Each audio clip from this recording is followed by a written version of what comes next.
Sarıçam'dan gatıran, gam yemesin sıvasında oturan diye.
Gam yemesin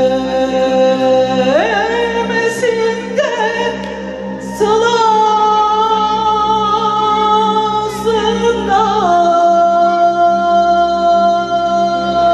oturana.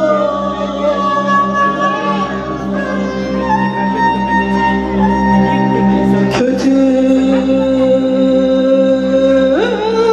talih midir de bizi böyle götüren.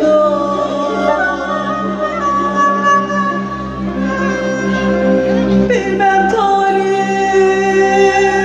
kötü mü de bilmem,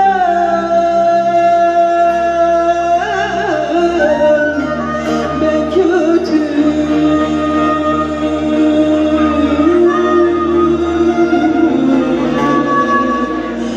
Vay ömrüm,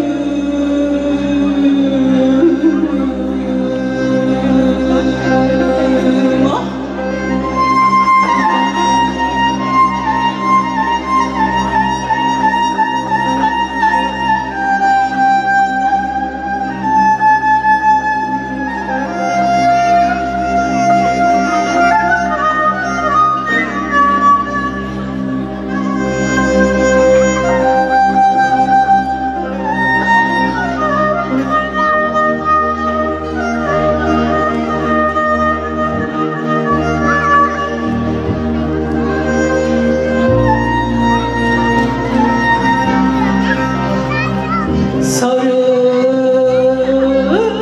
Sarılsam elimde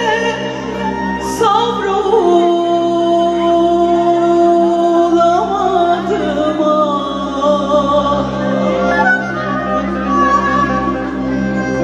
Köklü kaya elimde devrilemedim ah.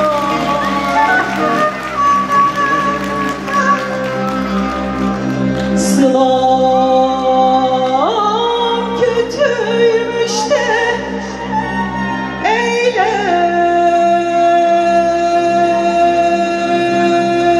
eğlenemedim ah. Bilmem sılam kötü de bilmem,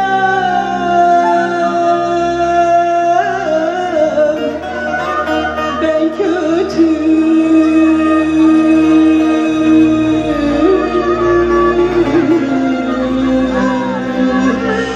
Vay ömrüm.